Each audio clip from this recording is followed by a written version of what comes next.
네, 하나님 말씀 보도록 하겠습니다. 에스더 5장 1절부터 8절까지의 말씀입니다. 에스더 5장 1절부터 8절까지의 말씀. 저와 여러분이 한 절씩 교독하고 마지막 절은 합독하도록 하겠습니다. 제가 가진 성경으로는 구약성경 754페이지입니다. 에스더 5장 1절부터 8절까지의 말씀입니다. 교독하겠습니다. 제3일에 에스더가 왕후의 예복을 입고 왕궁 안뜰 곧 어전 맞은편에 서니 왕이 어전에서 전문을 대하여 왕자에 앉았다가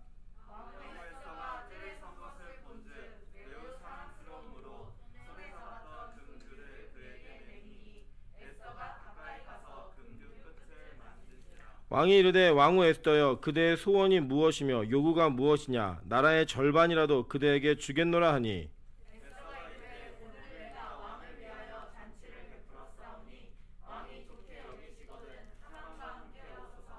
왕이 이르되 에스더가 말한 대로 하도록 하만을 급히 부르라 하고 이에 왕이 하만과 함께 에스더가 베푼 잔치에 가니라.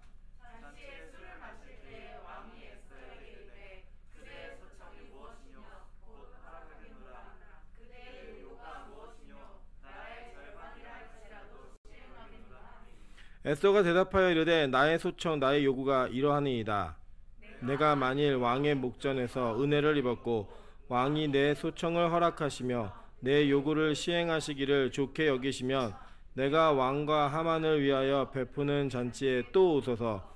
내일은 왕의 말씀대로 하리이다 하니라. 아멘. 네, 주변에 있는 분들에게 이렇게 인사하도록 하겠습니다. 당신의 얼굴을 보니 잠이 확 깹니다. 네. 예배 시간이 바뀌어지게 되면서 사실은 그 예배를 섬기는 분들은 조금 시간이 계속 촉박하게 지나가고요. 또 예배를 드리시는 분들은 이 예배랑 예배 텀 사이가 좀 길어서 일부 예배를 드리시고 오후 예배 드리시기는 정말 힘든 이렇게 시간감이 좀 벌어져 있습니다. 그런데 우리가 이제 여러 가지 다른 영역들을 생각하면 이후에 혹시 교회에 하나님의 영혼들을 맡기시게 되면은 이렇게 나눠서 가는 게 일단 맞고, 또 제가 이제 11시 예배를 이렇게 빼보니까요 예배 분담 확실히 되는 것 같아요. 오전에도 한 거의 20분 좀 넘게 오셔서 예배 드리시거든요. 그래서 이 예배 인원이 이렇게 나눠지게 되면서 또 하나님이 우리에게 부어주실 은혜들을 기대하면서 또 좀 불편하시더라도 좀 참으시고, 또 이제 저희 교회 이렇게 요리가 가능해지면 맛있는 음식도 또 있을 거니까 또 그걸 기대하시면서 또 시간을 잘 보내셨으면 좋겠습니다. 네, 오늘 에스더 5장 1절부터 8절까지의 말씀을 가지고 변해야 역전할 수 있다라는 제목으로 하나님 말씀 증거하도록 하겠습니다. 여러분이 에스더서의 전반적인 줄거리와 스토리를 보시면 상당히 긴박감 있게 막 진행이 됩니다. 그러면서 특징 중에 하나가 하나님 이야기가 안 나와가지고 사실 몇몇 신학자들은 이거 성경 아니다라고 얘기할 정도로 좀 그런 이제 어려움은 있지만, 제가 읽어보면 여기도 하나님을 단어를 쓰지 않았지만 그 내용들은 충분히 얘기하고 있고, 또 이 과정을 통해 또 예수님이 어떤 분이신가도 증거할 수 있는 내용들이 충분하기 때문에 이것은 우리에게 큰 의미가 있다라고 생각을 합니다. 그런 관점에서 이제 이 에스더가 오늘 여러분 보신 본문에 보면 이제 금식한 이후에 왕을 만나는 장면부터 이제 저희가 본문을 읽었는데, 사실 이 상황들을 좀 보면 저희가 몇 가지 좀 팁들을 좀 가질 수 있을 것 같습니다. 기도에 있어서. 근데 우리 기도를 할 때 보통은 기도의 내용들이나 이런 것들을 정리를 쭉 해보시면요, 기도 그러면은 어떠한 상황에 대한 것들을 얘기하면서 하나님 이 상황을 좀 바꾸어 주세요, 고쳐 주세요, 뭐 이 상황을 변화시켜 주세요라고 하는 기도가 사실은 거의 태반입니다. 그죠? 그 태반인 기도의 제목들이 진짜 과연 이게 맞는 것인가? 이게 우리 요구가, 우리의 요구를 하나님께 들어주셔야만 하고, 우리가 요구할 때 하나님은 어쩔 수 없이 그걸 드러내야만 하는 그런 기도의 내용이 정상적인 기도인가에 대한 고민들을 한번 해야 됩니다.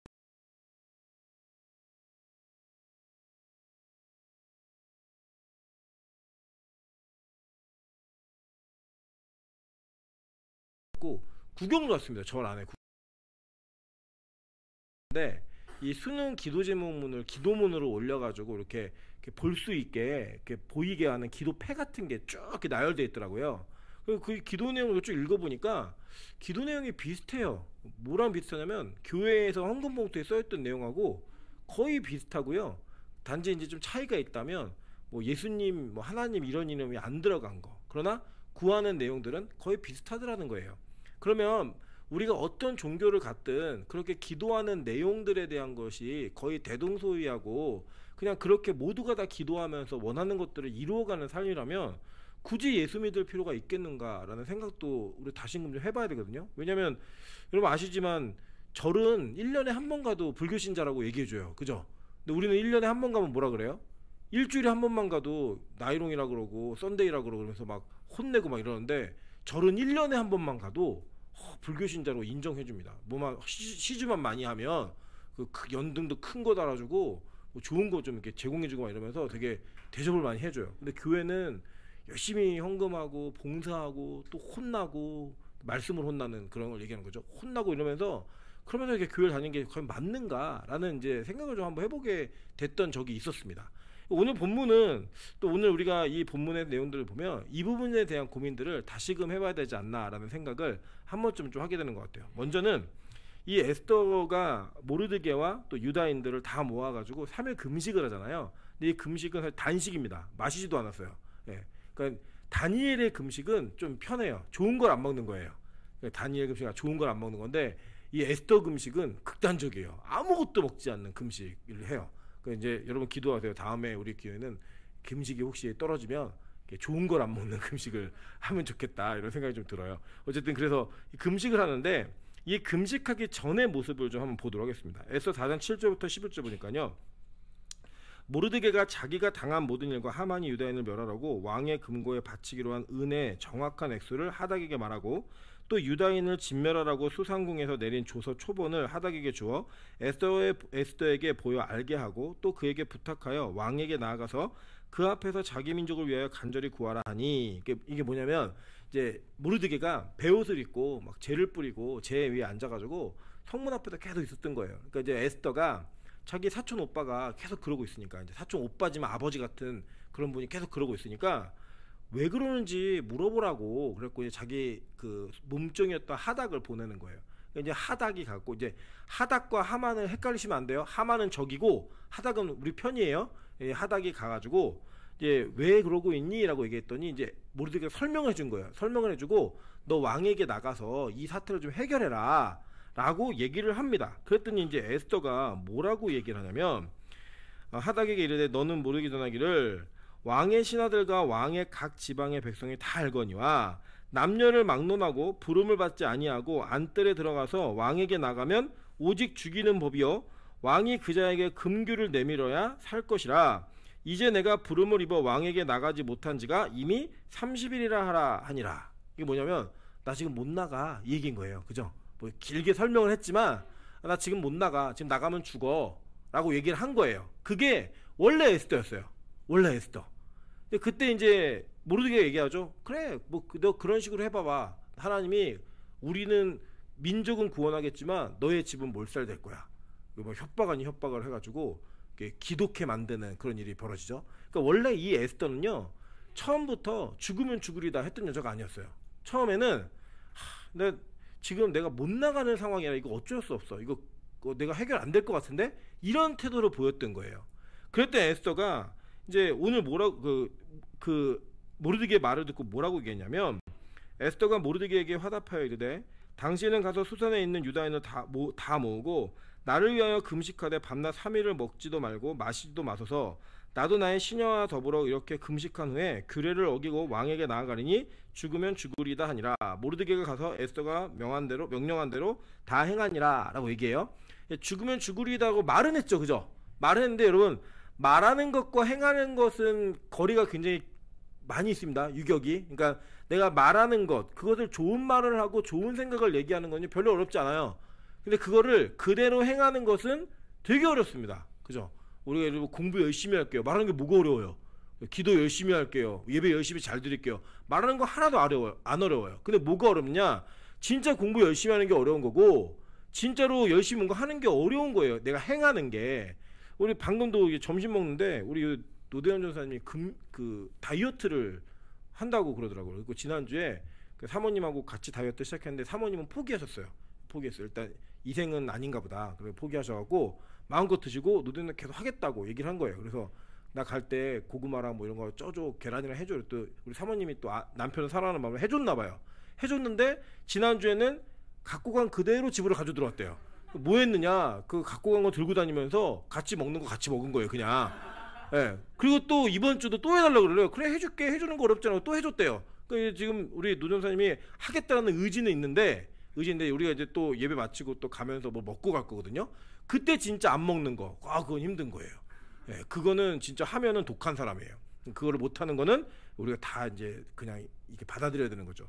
저는 가끔 이제 자매님들을 보면서 놀라는 것 중에 하나가 뭐냐면 예전에 처녀 때 입었던 옷을 아직도 안 버리신다는 거. 언젠간 내가 돌아가리라 이런 마음을 갖고 있어서 다리통이 허리통에 들어가지 않는 그런 옷을 그대로 보관하고 계시는 분들이 굉장히 많이 있죠. 다 버리십시오. 못 갑니다 우리는. 예, 그렇게 행하는 것이 힘든 사람들이 행하는 것이. 근데 그렇게 행하는 것을 누가 오늘 하냐면 에스더가 하는 거예요. 그게 뭐냐면요, 기도의 능력이라는 거예요. 우리가 좋은 말을 하는 게 좋은 사람이 아니고요, 좋은 말을 실천으로 옮기는 사람이 좋은 사람인 거고요. 공부를 열심히 하겠다고 말하는 사람이 공부를 열심히 하는 게 아니라 진짜로 그것을 열심히 공부하는 사람이 공부를 하는 사람인 겁니다. 맞죠? 되게 단순한 진리예요. 근데 그것을 우리 인간의 의지로는 실제 할 수 없다라는 거예요. 이게 뭐가 이게 가능하게 하느냐? 기도가 이것을 가능하게 만든다라는 거예요. 기도하지 않는 자는요, 절대로 영적 싸움의 현장에 나갈 수 없습니다. 뭐 왕년에 이런 얘기 하지 마세요. 왕년에는요, 그거 했던 것 같고 뭐 몇십 년을 울고 먹는다. 그거는 이미 그 영적인 생명력이 끝난 거예요. 행동력이 끝난 거라고요. 그래서 실제로 기도는요, 상황을 변화시키는 게 아니라 나를 변화시킵니다. 그 기도하면서 내가 하나님 앞에 약속한 것들, 하나님이 나에게 원하시는 것들을 하겠다라는 말을 할 뿐 아니라 그 말이 나의 삶으로 옮겨질 수 있게 만드는 것은 기도예요. 다른 거 아니에요. 그냥 기도예요. 이거는 뭐 약속을 잘 지킨다, 이것도 필요 없어요. 그냥 기도하지 않으면 절대로 그렇게 할 수 없다라는 거예요. 더군다나 오늘 이 상황은요, 에스더가 자기의 목숨을 걸었습니다. 이런 거 쉬운 일 아닙니다. 우리가 뭐 죽을 각오로 이렇게 얘기하지만 진짜 죽이겠다고 달려들면 겁나는 거예요. 우리 보통 보세요. 우리 할머니들 맨날 하시는 말씀이, 아이고 내가 일찍 죽어야지, 빨리 죽어야지. 근데 진짜 대놓고 빨리 돌아가세요 그러면 되게 기분 나빠하세요. 죽는 건 싫어요. 다 그 좋은 사람 아무도 없어요. 내가 아무리 뭐 용기가 있고 패기가 있고 하더라도요, 진짜 자기 스스로 자기의 목숨을 걸고 무슨 일을 한다라는 것은 되게 어려운 일이에요. 근데 그거를 하게 만들었어요. 누가요? 하나님이. 뭐로 말미암아? 기도로 말미암아. 이게 우리가 믿어야 되는 내용이라는 거예요. 왜 믿어야 되는 진리. 그래서 기도하지 않는 사람은 거짓말을 할 가능성이 큽니다. 이유가 뭐냐? 그 계속 말하는 거예요. 말하면서 거짓말로 뭘 하겠다, 어떻게 하겠다 계속 얘기를 하는데, 그게 기도의 자리가 없이, 기도가 플러스가 안 되면 절대로 그것이 우리의 삶의 실천으로 옮겨질 수 없기 때문에 기도하지 않는 자는 하나님 앞에 공수표를 남발할 가능성이 정말 큽니다. 그러면 기도의 자리는 항상 우리의 호흡과 같이 있어야 되는 거예요. 호흡과 같이. 그래야지만 우리가 하나님께서 원하시는 일들을 해나갈 수 있다는 거예요. 여러분 잘 보세요. 베드로가 어떤 사람이었냐면요, 기도가 어떻게 그 사람을 바꾼지 보도록 할게요. 베드로가 마태복음 26장 69절부터 75절에 보면, 베드로가 바깥들에 앉았더니 한 여종이 나와 이르되 너도 갈릴리 사람 예수와 함께 있었도다 하거늘, 베드로가 모든 사람 앞에서 부인하여 이르되 나는 내가 무슨 말하는지 알지 못하겠노라 하며 앞문까지 나가니, 다른 여종이 그를 보고 거기 있는 사람들에게 말하되 이 사람은 나사렛 예수와 함께 있었다며, 베드로가 맹세하고 또 부인하여 이르되 나는 그 사람을 알지 못하노라 하더라. 조금 후에 곁에 섰던 사람들이 나와 베드로에게 이르되 너도 진실로 그 도당이라, 내 말소리가 너를 표명한다거늘 그가 저주하며 맹세하여 이르되 나는 그 사람을 알지 못하노라 하니 곧 닭이 울더라. 이에 베드로가 예수의 말씀에 닭 울기 전에 내가 3번 나를 부인하리라 하심이 생각나서 밖에 나가서 심히 통곡하리라 하니라 라고 얘기해요. 여러분 보세요. 베드로가 이전에 뭐라고 얘기했냐면, 주님 다 떠나도 난 안 떠납니다. 내 목숨 걸고 주님 따라갑니다. 이게 얘기를 했어요. 호언장담, 남자의 호기로서 얘기한 거죠. 근데 실제로 그 상황이 딱 되니까요, 그거 어떻게 했어요? 첫 번째 부인했죠, 맹세했죠, 저주했어요. 그 3가지의 단계를 통해 그가 얼마나 나약한 사람인지를 보여주고 있는 거예요. 그리고 그 나약함이 저 여러분에게 있다라는 것을 얘기해주고 있는 거예요. 베드로가 그렇게 했을 때 닭이 울죠? 꼬끼요 하고 닭이 울죠. 그래서 세계 최고의 부흥사가 누구냐? 닭이라 그래요. 꼬끼요 3마디로 베드로를 회개시켰어요. 베드로가 꼬끼요 소리를 듣고 회개하는 거예요. 통곡하면서 하나님 내가 잘못했습니다 라고 얘기했던 사람이에요. 근데 이 사람이요, 이랬던 베드로가 어떻게 변하냐면, 그에게 기도의 자리가 있은 이후부터 변하는 것들을 보도록 하겠습니다. 사도행전 1장 14절부터 15절입니다. 여자들과 예수의 어머니 마리아와 예수의 아우드가 더불어 마음을 같이하여 오로지 기도에 힘쓰더라. 모인 무리의 수가 약 120명이나 되더라. 그때 베드로가 그 형제들 가운데 일어서서 이르되, 이 기도에 누가 있었어요? 베드로가 있었다라는 거예요. 그 베드로가 그렇게 기도한 다음에 이제 사도행전 2장에 성령이 임재하고 난 다음에 그가 어떤 일을 행하느냐. 사도행전 2장 14절에 보니까요. 베드로가 11사도와 함께 서서 소리를 높여 이르되 유대인들과 예루살렘에 사는 모든 사람들아, 이 일을 너희로 알게 할 것이니 내 말에 귀를 기울이라 라고 얘기하면서 설교하기 시작한 거예요. 자, 그 설교의 내용이 뭐였냐면 너희가 죽인 예수가 바로 메시아다, 이 내용이에요. 요약 간단하게 하면. 여러분, 이 장면이 설교되었던 이 상황을 생각해 보시면요, 이거는 어마어마한 변화예요. 약 50일 전에 지금 베드로가 어떤 인간이었냐면요, 50일 전에 자기가 너 예수와 함께 다니는 사람이지 라고 여정이 지적하니까 야, 그런 얘기 하지 마, 큰일 날 얘기를 하고 있어 얘기하고, 그 다음에 너 내가 봤는데 그랬더니 내 맹세하는데 나 절대 그런 일 없어. 세 번째는 저주했다. 이 저주가 이제 예수님을 향한 건지 자기를 향한 건지, 이제 자기를 향했다가 제가 볼 때는 더 문법적으로 맞아 보여. 예. 야, 내가 저주받아도 괜찮은데 나 절대 그런 적 없어, 이렇게 얘기를 부인했던 사람이에요.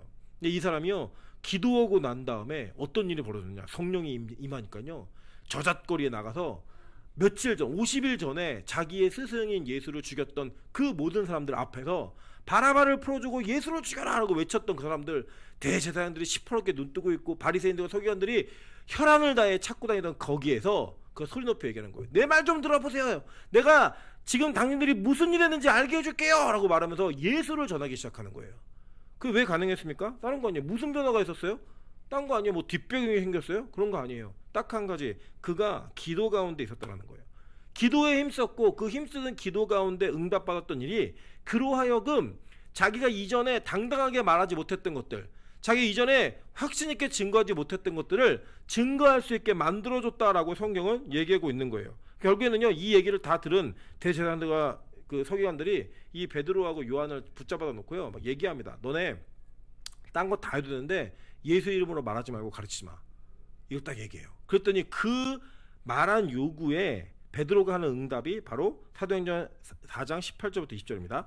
그들을 불러 경고하여 도무지 예수의 이름으로 말하지도 말고 가르치지도 말라 하니 베드로와 요한이 대답하여 이르되 하나님 앞에서 너희의 말을 듣는 것이 하나님의 말씀을 듣는 것보다 옳은가 판단하라. 우리가 보고 들은 것을 말하지 아니할 수 없다 하니. 이게 뭐예요? 그럼 야, 내가 너네 말 듣는 게 맞아? 나 하나님 말 들을 거야. 나 하나님이 두려운 분이고 난 너네가 두렵지 않아. 내가 보고 들은 것을 말하지 않을 수 없어 라고 하면서 자기가 만나 하나님 예수에 대한 간증을 계속 하겠다라고 얘기하고 있는 거죠. 그죠? 여러분, 이게 상상이나 되세요? 이 사람도 50일 전에 뭐였던 사람이에요? 벌벌 떨면서 뿔뿔이 터져갖고 다 도망갔고, 요한만 뭐 뒤집어 쓰고 뭐 무슨 밀거래 했는지 그 십자가 밑에 있다가 어머니만 괜히 덤으로 안아갖고 혹 붙이고 왔던 그런 상황이었어요. 이런 상황에 그들이 기도로 말미암아 변한 게 뭐예요? 상황이 변했어요? 아니에요. 예수에 대한 여론이 호의적으로 바뀐 것도 아니고, 아유 야 그렇게 죽는 거니까 불쌍하더라 이렇게 된 것도 아니에요. 그냥 더 누가 믿나, 이제 이 잔당을 해결해야겠다라고 혈안이 돼서 바리새인들이 로마 군사들에게 또 힘입어 갖고 찾아가지고 어떻게든 죽이려고 했던 그 상황에 이들이 변한 거예요. 죽일 테면 죽여, 나는 하나님 말씀에 순종할 거야 라고 말하는 사람들, 그게 누구였어요? 기도하는 베드로였던 거예요. 그러니까 기도하기 전에 베드로와 기도한 후에 베드로는 완전 다른 사람인 거예요. 다른 사람. 결국 그렇다는 겁니다. 이 땅에서요, 우리가 살면서 우리가 환경이 변했기 때문에 사람이 변하기보다는 내가 변했기 때문에 환경이 변하는 거가 참 많아요. 그래서 순서가 뭐냐면 먼저는 내가 변하는 거예요. 내가. 여러분, 교회 안에서도 어떤 문제가 생기거나 부딪힘이 생겼을 때 우리는 항상 뭐라고 하냐면 저 사람이 문제야 라고 얘기하는 거예요. 저 사람이 문제야. 저 사람이 문제라고 하는 손가락을 가르칠 때 그 손가락에 세 손가락 누구 가르치겠어요? 자기 자신을 가르치고 있다는 건 절대 잊어서 안 돼요. 이거 항상 불변의 진리잖아요. 주일학교 때부터 배우는. 네가 문제야 라고 하면 세 손가락은 누구라고요? 나예요, 나. 그러니까요, 결국은 이 문제 해결점은 내가 어떻게 변하는가에 따라서 이 환경이 어떻게 바뀔 수 있는가를 결정한다고 성경은 우리에게 가르치고 있는 거예요.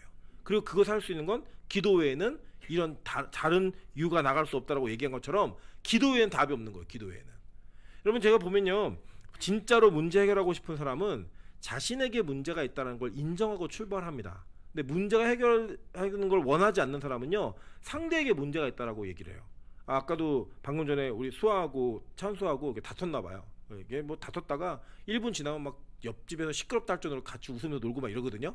다퉜는데 내용을 들어보니까 뭐 그냥 자기들끼리 뭐 밀고 이렇게 하다가 막 발이 쪄서 이제 찬수가 울기 시작했어요. 그래서 이제 물었어요. 둘이 화해하면 아이스크림 사줄 거야. 찬수는 화해하고 싶어? 그랬더니 찬수는 싫대요. 자기는. 그래서 수아한테 수아는 화해하고 싶어? 그랬더니 수아는 화해하고 싶대요. 그럼 화해하고 싶다 그래서 수아가 미안해라고 하니까 그 얘기 문제가 해결이 된 거예요. 그러면 둘 중에 한 사람만 나한테 문제가 있다라고 생각을 하고 해결의 의지가 있으면 문제 해결돼요. 그래서 우리는 뭐냐면 서로 상대방에게 문제가 있다고 생각해서 난 싫어 라고 얘기하면 끝나는 거예요. 애들은 단순해요. 그렇게 하니까 다 끝나요. 끝나고 또 그 뒤에 이제 선생님이 들어가고 같이 놀아주니까 뭐 학원에서 쫓아올 정도로 시끄럽게 해갖고 조용히 시키라고 얘기해서 조용히 시켰는데, 그렇게 변하는 것의 출발점이 뭐였냐? 수아가 자기에게 문제가 있고 내가 먼저 변해야겠다고 결정한 거예요.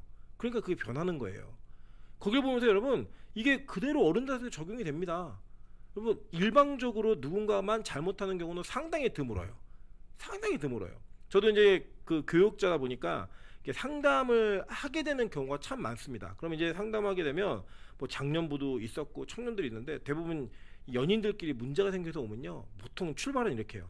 저도 잘못한 게 있긴 있지만요 라는 끝. 그 뒤부터는 다 상대방 잘못 얘기해요. 계속 1시간 내내. 우리 남편도 저도 문제가 있는 것 같긴 한데요, 우리 남편은요 얘기하고, 저도 좀 문제가 있는 것 같은데 제 여자친구는 계속 그 얘기만 해요. 근데 저는 그런 거 못 봤어요. 목사님 제가 문제입니다, 제가 잘못해서 이런 문제가 발생했어요, 한 번도 못 봤어요. 근데 그 말이 나오면 해결된다는 거예요. 반드시 해결된다는 거예요. 반드시. 저는 우리 빛가서 공교가 좀 그랬으면 좋겠습니다. 어떤 상황이 딱 발생했을 때 그 상황을 책임지는 사람이 있으면요 문제 해결돼요.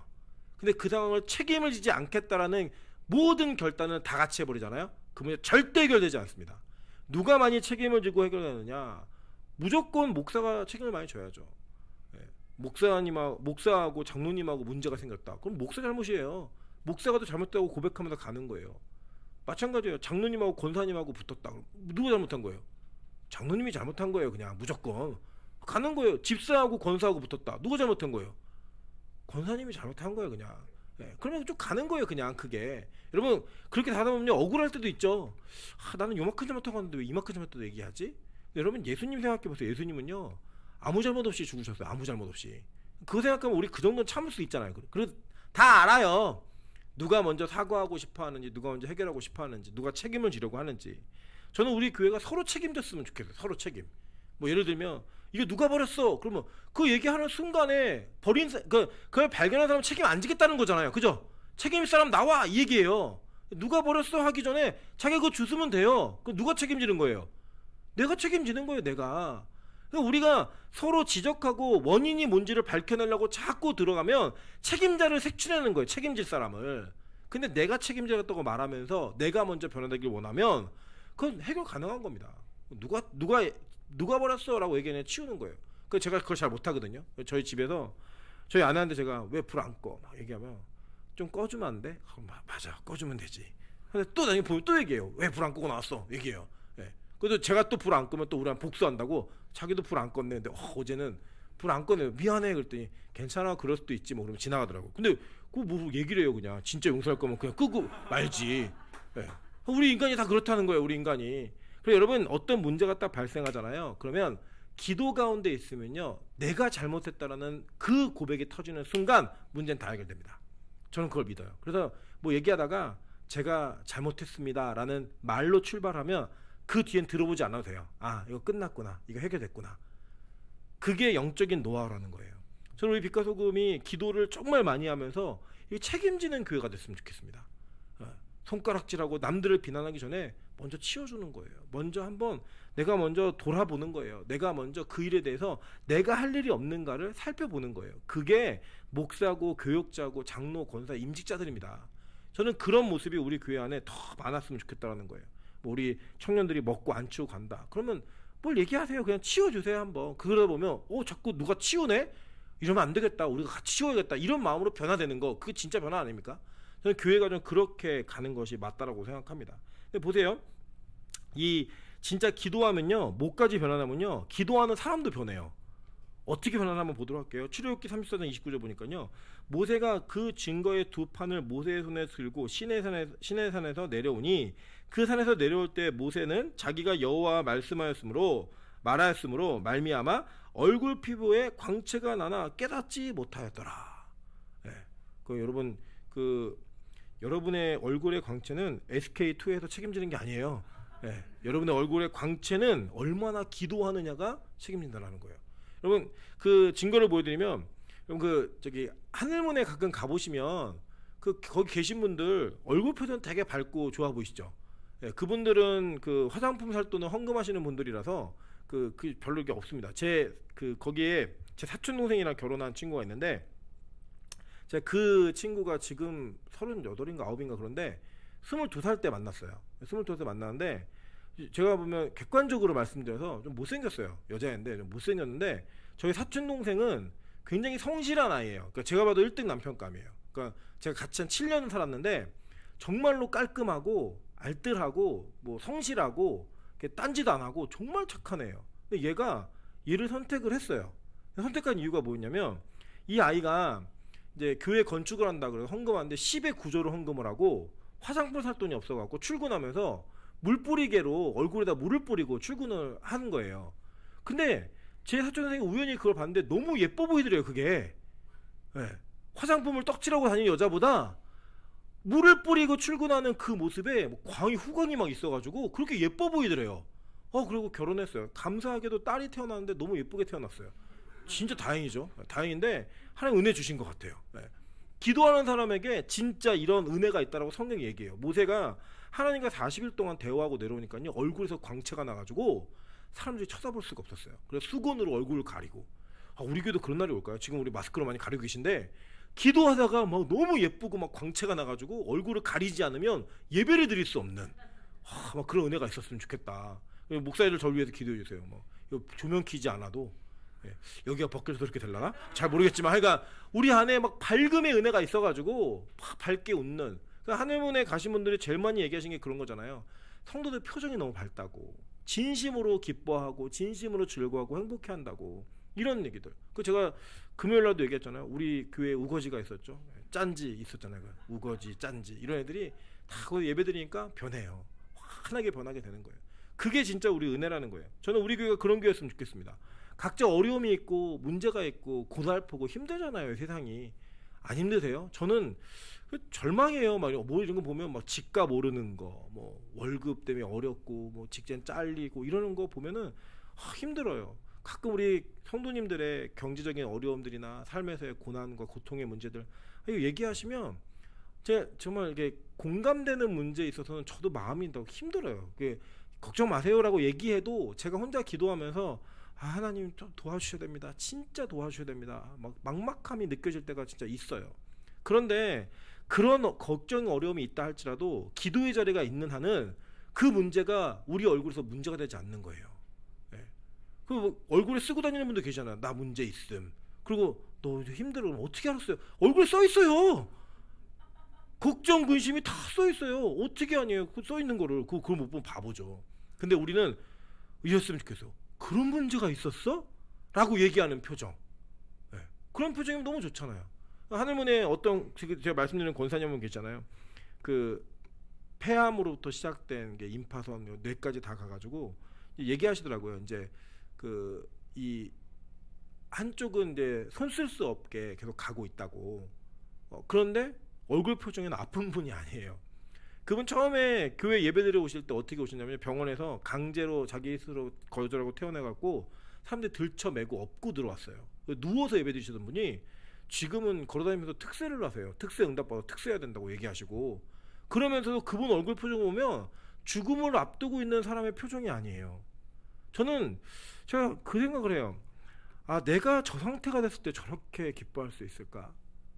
내가 저 상태가 됐을 때 저렇게 행복해할 수 있을까?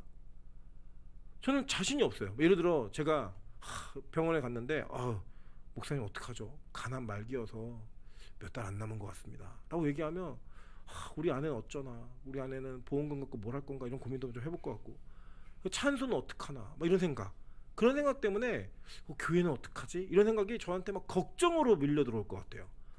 근데 그 와중에 제가 진짜 기쁨으로 찬양하고 예배할 수 있으면, 여러분 만약에 혹시 저에게 그런 일이 벌어지면 여러분 그걸 보면서 천국이 진짜 있구나 라고 확신하세요. 왜냐면 저는 그 권사님 보면서 야 천국 진짜 있다 좀 믿어요. 진짜 믿어요. 그분은 당장 죽어도 괜찮대요. 나 천국 가는데 뭐 걱정이네요.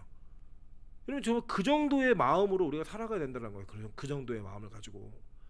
제가 이번에 그 대화를 나누다 보니까 뭐 이거는 공식적으로 뭐 이렇게 신문에도 난 부고기 때문에 말씀드리면 이동원 목사님 둘째 아들이 죽었어요.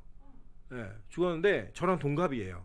그 변호사였고 첫째 분은 조금 원래 애초부터 건강이 좀 문제가 있어서 조금 어려움이 있었어요. 어려움이 있었는데 뭐 이분은 그냥 그렇게 계시고 둘째는 굉장히 똑똑했어요. 한동대도 나오고 졸업해가지고 미국에서 국제 변호사 하면서 변호사로 살고 있었거든요.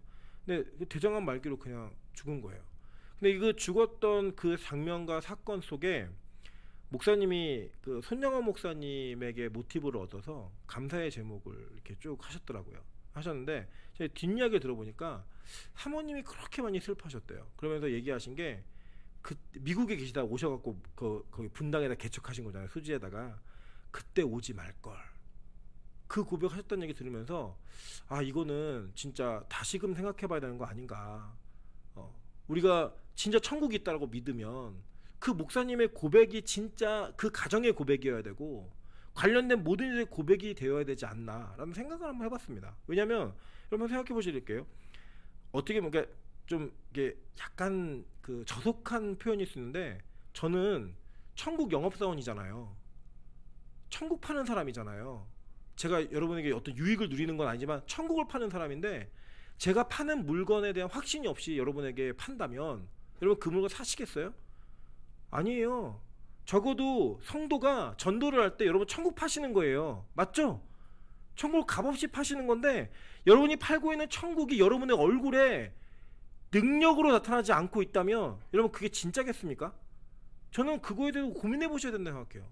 예수 믿어. 이게 뭐예요? 안 믿죠? 활짝 웃으세요. 예수 믿으세요. 한번 옆 사람 보고 연습해 보세요. 예수 믿으세요. 한번 해보세요. 네. 웃으면서 좀 얘기하셔야지. 찡그리고 예수 믿어라면 저도 안 믿겠어요. 믿던 사람도 떠날 것 같아요. 우리 안에 천국에 대한 소망과 확신이 정말 큰 기쁨이었으면 좋겠어요. 얼굴이 변할 정도로 행복할 정도로. 여러분 우리 그러잖아요. 야, 쟤 연애하나 보다 예뻐진다? 이 얘기하는 것처럼 야, 쟤 진짜 예수 믿나 보다. 제 얼굴 빛이 난다? 이런 얘기가 우리 교회에 있어야죠. 연애하면서 예뻐지는 게 아니라 주님과 예배하면서 예뻐지는 우리 성도님들 되시기를 주님의 이름으로 축원합니다. 뒤에 보세요. 또 변한 사람이 누구냐면요. 다니엘이에요. 다니엘 1장 15절부터 16절 보면요. 열흘 후에 그들의 얼굴이 더욱 아름답고 살이 더욱 윤택하여 왕의 음식을 먹는 다른 소년들보다 더 좋아 보인지라. 그리하여 감독하는 자가 그들에게 지정된 음식과 마실 포도주를 제하고 채식을 주니라 라고 얘기해요. 채식을 주고 그 채식을 먹는 이 그 다니엘과 세 친구가 훨씬 더 어때요? 윤택했대요. 얼굴이. 이거는 여러분 영적으로 그런 게 아니고 진짜로 얘기하는 거예요. 진짜로 얼굴이 보기가 훨씬 좋았다는 거예요. 세상 사람들이 보기에도. 왜냐, 이 느부갓네살과 환관장은 뭘 검사하냐면 자기들의 기준에 있어서 얼마나 혈색이 좋은지, 얼마나 잘 먹은 것처럼 티가 나는지 그걸 평가하는 사람들이었어요.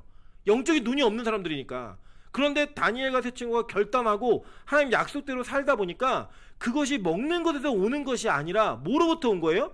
하나님과 교제하는 기쁨으로부터 막 영향이 공급이 되는 거예요. 그래서 기쁜 거예요. 근데 우리는 어떻게 생각하냐면 하나님과의 교제의 시간을 통해 내가 무언가 비었다고 생각해요. 뭐 예를 들어 금식을 한다 그러면 어제도 우리 김연희 씨 하루 금식했거든요. 금식을 하고 난 다음에 집에 가자마자 한 일이 뭐냐, 소고기를 구워 먹었다는 거예요. 그 밤에 소고기를 구워 먹었다는 거예요. 그 뭐냐, 금식하면서 자기 영양분이 다 소진했다라고 믿는 거예요. 아, 내가 힘 빠졌으니까 이거 먹어야지 살지. 뭐예요? 육신으로 사는 인간인 거예요. 다니엘은 어땠어요? 자기가 소고기를 거절하고 채식을 먹으면서 영으로 채워지니까 얼굴이 예뻐지고 막 우람해진 거죠. 멋있게. 예. 우리 민정님 다음번에는 다 소고기를 포기하면서 하나님 내가 채식을 하겠습니다. 그러면 풀을 먹고 기뻐할 수 있는 그런 은혜가 있었으면 좋겠어요. 다니엘 완전 반대잖아요. 반대. 얼굴이 채식했더니 더욱 아름답고 살이 더욱 윤택해요. 이게 뭐냐면 영적인 교제로부터 오는 즐거움과 기쁨인 거예요. 누가 있었냐? 이 에스더가 그게 있었던 거예요. 에스더가요, 나중에 보시면 어떤 사람이냐면 에스더가 왕한테 나갈 때 살지 죽을지 모르잖아요. 확률로 따지면 반반이잖아요. 나가면 죽을 수도 있고 살 수도 있고. 되게 높은 거죠. 확률이 50%면 죽을 확률도 엄청 높은 거예요. 50%면. 근데 이 에스더가요 이미 잔치를 다 준비해놨어요. 그건 뭐예요? 믿음인 거예요. 믿음. 그러니까 이미 에스더는 왕한테 나갈 때부터 이거 됐어 라고 믿으면서 나간 거예요. 왜 그게 어떤 증거냐, 이 3일을 밤낮으로 기도하라고 얘기했거든요. 모르드기에게 밤낮으로 기도하라고 했고, 자기는 3일째 나갔어요. 금식 힘들어도 빨리 끝내고 나간 게 아니라 기도의 응답이 확신이 들었던 거예요. 그리고 3일째 나가면서 원래 배옷 입고 금식했잖아요. 옷을 다 벗고 황후복으로 갈아입었어요. 멋지게. 예. 그리고 나가서 그가 생각해보세요. 찡그리고 나갔고 왕 이렇게 얘기했으면 어떻게 했어요? 야 죽여. 죽였을 거예요. 예. 저 얼굴 안 본다 죽였어요. 근데 어떤 모습으로 나갔냐면 활짝 웃는 모습으로 오빠 이러면 나갔겠죠. 그죠? 저는 이제 왜 가끔 이제 약간 사족인데, 사극이나 이런 거 보면은 막 이렇게 장희빈이나 뭐 이런 사람들이 막 왕을 추락펴락 하잖아요. 여자들이. 그게 왜 가능했을까? 보면은 왕이 맨날 이렇게 주변에 대신들이 전하 통촉하옵소서 막 이러면서 뭐 계속 그렇게 격식을 갖춘 거 막 하다가 막 그런 거예요. 들어와갖고 오빠 오늘 힘들었지? 말해서 뭐 주물러 그러면 그게 얼마나 기뻤을까? 그러니까 이 에스더가 확 웃으면서 오빠 잘 지냈어? 한 달 만이지? 막 이러면서 나온 거예요. 너무 이쁜 거죠. 너무 이쁘니까 그 애교에 반해갖고 금호를 내미는 거예요. 금호를. 이게 만지면 살아요. 여기 사진 보이시죠? 사진 보시면 이게 그때 금호는 아니에요. 이게 이제 덴마크 왕의 금홀인데, 앞에 있는 이 홀 있잖아요. 금규. 이게 홀이 이게 있어서 왕의 왕권을 나타내는 거예요. 이 왕권을 나타내갖고 이 금호를 내민 거예요. 금규를 내밀어서 이 금규가 만지면 사는 거예요. 이게 뭐냐? 그리고 원래는 우리가 하나님과 원수된 자였잖아요. 그래서 나갈 수 없는 자들이에요. 나가면 죽어요. 근데 그 나갔을 때 살 수 있는 유일한 방법은 금규가 나오는 거예요. 근데 그 금규가 전해짐으로 말미암아 이 에스더가 그 금규를 만지고 살아요. 이 금규가 누구를 상징하는 게 바로 예수 그리스도를 상징하는 거예요. 우리가 하나님과 원수된 관계에서 끊어진 관계 속에 다시 만날 수 없는 관계였는데, 하나님의 은혜로 말미암아 예수 그리스도의 은혜로 말미암아 사는 거예요. 그래서 여러분 이런 거예요. 우리가 먼저 기도를 하면요 상황이 변하는 게 아니라 내가 변해요. 근데 내가 변하잖아요. 내가 변하면 그때부터 상황이 변하기 시작하는 거예요. 그래서 성경은 우리에게 뭘 얘기하냐면요, 먼저 내가 어떻게 변해야 될 것인지를 얘기해주고 있습니다. 잠언 31장 30절에 보면요 9번이에요. 고운 것도 거짓되고 아름다운 것도 헛되나 오직 여호와를 경외하는 여자는 칭찬을 받을 것이라. 베드로전서 3장 3절부터 5절입니다. 너희의 단장은 머리를 꾸미고 금을 차고 아름다운 옷을 입는 외모로 하지 말고 오직 마음에 숨은 사람을 온유하고 안정한 심령에 썩지 아니할 것으로 하라. 이는 하나님 앞에 값진 것이니라. 전에 하나님께 소망을 두었던 거룩한 부녀들도 이와 같이 자기 남편에게 순종함으로 자기를 단장하였나니 라고 얘기해요. 여러분 이것을 이렇게 오해하시는 분들은 막 남존여비 가부장적인 걸로 해석하시면 절대 그런 게 아니고요. 예수 그리스도와 우리와의 관계를 남편과 아내 된 관계로 놓잖아요. 그 그리스도에게 순종함으로 자기를 단장하라는 거예요. 그 순종이 우리의 미라는 거예요. 네. 그래서 뭐 우리 여기 형제들도 몇 명 있는데 어떤 여자를 골라야 될 것인가, 다른 거 없어요. 말씀에 순종하고 기도하고 예배하는 자매면 100%. 뭐 그건 보증수표입니다. 그냥 보증수표. 제가 요새 진짜 결혼을 잘했다는 생각이 들 때가 있어요. 항상 하지만 요새 들어 더 할 때가 언제냐면, 저희 아내가 그 힘든 일을 마치고 집에 바로 오지 않고 나 예배드리고 갈게 라고 하면서 그냥 가요. 찬수를 저보고 더 보라는 건지 어쨌든 그건 모르겠지만, 작전인지 모르겠지만 그때 힘들겠다 싶으면서도 되게 기분이 좋아요. 내 아내가 진짜 기도하는 사람이구나. 내 아내가 정말로 나를 위해서 기도해주고 예배를 드리는 삶을 살고 있는 사람이구나. 그때 감격이 있어요. 감격이. 내가 결혼 참 잘했구나. 이런 느낌.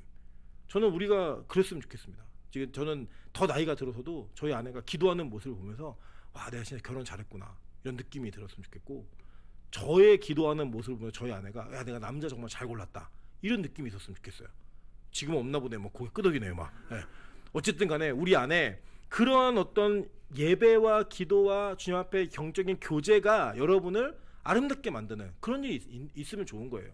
그래서 보통 그러냐, 이게 육적인 교회들은요, 권사님들이 어떤 옷을 입고 왔느냐 갖고 서로 자랑해요. 밍크 코트 입고 왔다, 뭐 얼마짜리 신발 신었다, 얼마짜리 차 샀다. 저희는 그게 아니라, 야 이번에 어느 권사님 1시간 기도했단다. 야 우리 1시간 반 하자. 이러면 막 그거 갖고 경쟁하고, 야 기도하는데 목이 안 쉬었대. 우리 목 쉬면 돼. 그러면 주여 함께 열심히 하고, 이런 걸 통해서 교회가 아름다운 교회, 막 권사님들에게 영성이 흘러넘치는 문 열고 들어왔을 때 얼굴만 봐도 아 권사님이시구나 이런 아우라가 느껴지는 좀 그런 은혜가 있었으면 좋겠어요. 저는 그런 거에 좀 자신이 없어요. 아직도 길을 가면 전 전도를 당해요. 예수 믿으세요.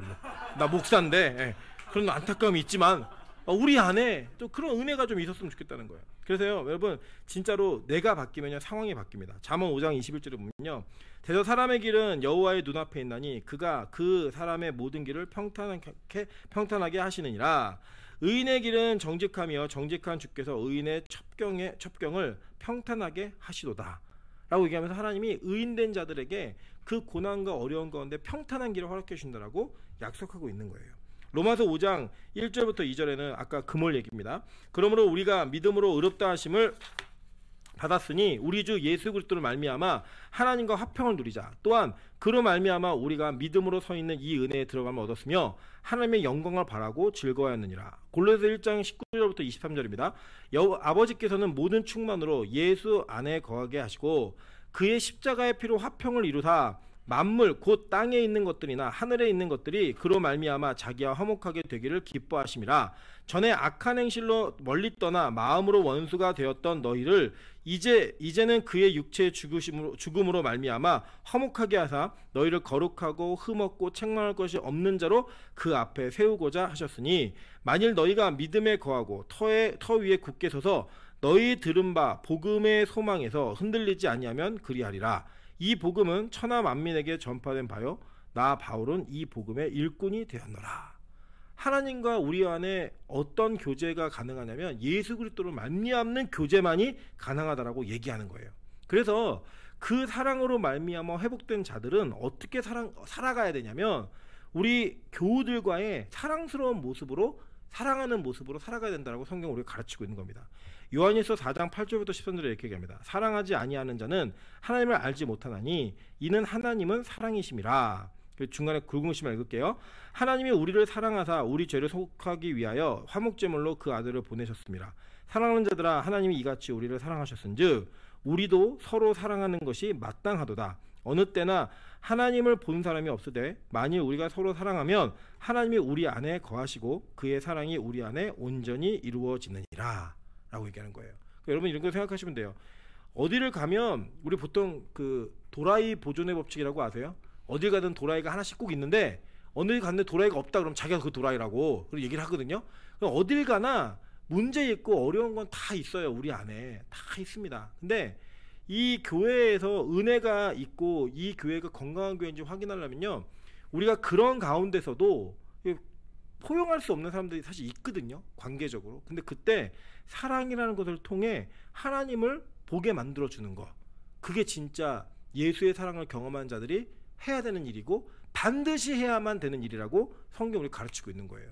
그래서 여러분 그런 주간이 있었으면 좋겠어요. 아예 그런 딱 어떤 달을 정해놓고 자기가 제일 싫어하는 사람에 가서 같이 밥 먹고 얘기하기. 그럼 그 시간에 이제 누가 오면 아는 거예요.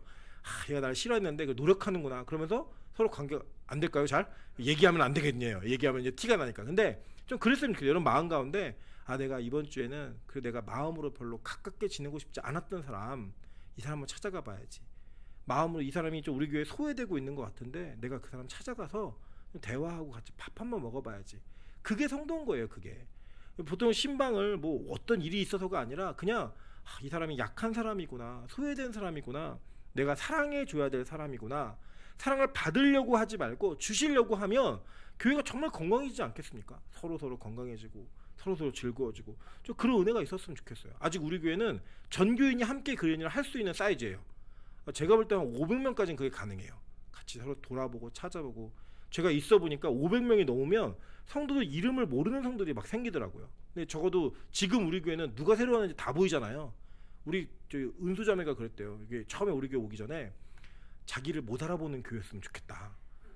우리 교회 사이즈를 모르니까. 그러면 이제 왔어요. 와갖고 제가 기억에는 박매양 권사님 옆에 앉았는데 앉자마자 처음 오셨나봐요 얘기해가지고 제가 굉장히 마음에 힘이 들었다고 이런 얘기를 하더라고요. 그러니까 좀 못 알아보게 익명성이 있었으면 좋겠는데 저는 그 익명성이 없는 교회가 좋은 교회라고 생각해요.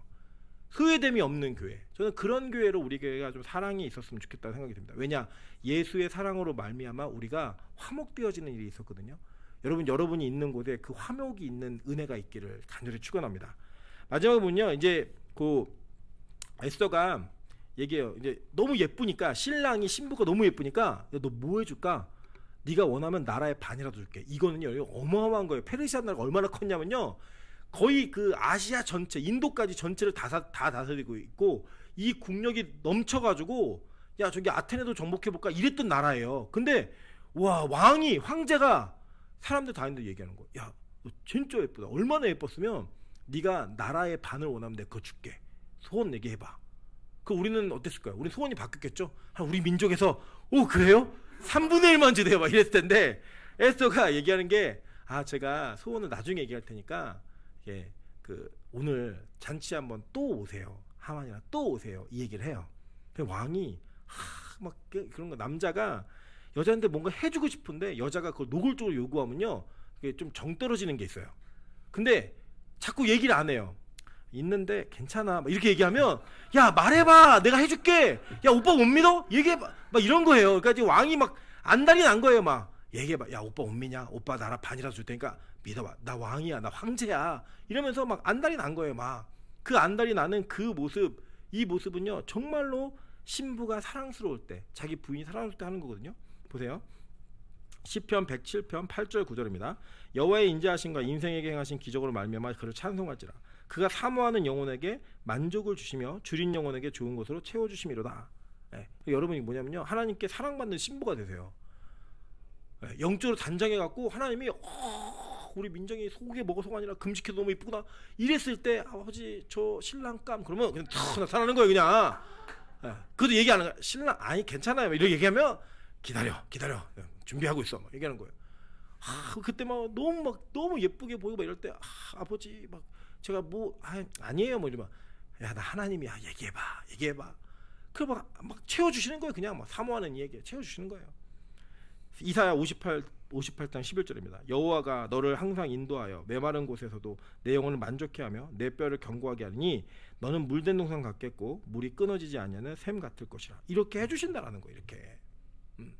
이렇게 여러분께 물된 동산 같겠고 마르지 않는 샘, 마샘이 터지는 거예요. 마르지 않는 샘이 터져가지고 얼마나 큰 은혜가 있겠어요. 얼마나 큰 은혜가. 여기 뒤에 보면요 아가서는 솔로몬과 이 술람미 여인의 사랑의 고백의 이야기입니다. 근데 이 술람미 여인에게 솔로몬이 뭐라고 얘기하는지 한번 들어보실래요? 아가서 2장 10절부터 14절입니다. 나의 사랑하는 자가 내게 말하여 이르기를 나의 사랑 내 어여쁜 자야 일어나서 함께 가자. 겨울도 지나고 비도 그쳤고 지면에는 꽃도 피고 새가 노래할 때가 이르렀는데 비둘기의 소리가 우리 땅에 들리는구나. 무화과 나무에는 푸른 열매가 익었고 포도나무는 꽃을 피워 향기를 토하는도다. 나의 사랑 나의 어여쁜 자야 일어나서 함께 가자. 이것보다 행복한 일이 어딨어요. 그죠? 이 찬양도 있잖아요. 나의 사랑하는 자의 목소리 듣기 원하네. 나의 사랑 나의 어여쁜 자야. 하나님이 우리를 향해 그 노래를 부르셔야 된다는 거예요. 여러분 그래서 기도를요 하면서 하나님 막 쪼르고 막 협박하고 이래서 뭔가 얻어내는 게 아니라 여러분이 변하면 그 쭉 변하는 거예요. 그 출발이에요. 그래서 변해야 역전할 수 있습니다. 지금 여러분의 일생의 기도의 내용들이 하나님이 요구하고 협박하고 거래하는 거래처 대상자로서 대했다면 기도를 바꾸세요. 하나님 뭘 해주세요가 아니라 하나님 나를 좀 바꿔주세요. 내가 변화될 수 있게 도와주세요. 금식이에요. 여러분 하나님 협박하는 거 아니에요. 내가 기도 안 들어주면 나 굶어 죽습니다. 이게 아니고요. 하나님 내가 내 자아를 이렇게 죽이고 싶어요. 그 음식 몇 끼 못 먹으면 아무것도 할 수 없는 손이 덜덜 떨리는 이 연약한 육신 가지고 내가 원하는 대로 살겠다고 내 힘과 내 고집을 내려놓는 그 작업을 이 금식으로 하는 거예요. 하나님 나 좀 바꿔주세요. 나 좀 고쳐주세요. 이게 진짜 금식이에요. 그렇게 금식하면 우리가 하나님 앞에 나가는 겁니다. 저는 에스더가 오늘 그 통과를 받았다고 생각해요. 그 통과를 받으니까 왕이 너 뭐라든 내가 다 해줄게. 뭐라든 다 해줄게. 이거 얘기하는 거예요. 여러분 그래서요.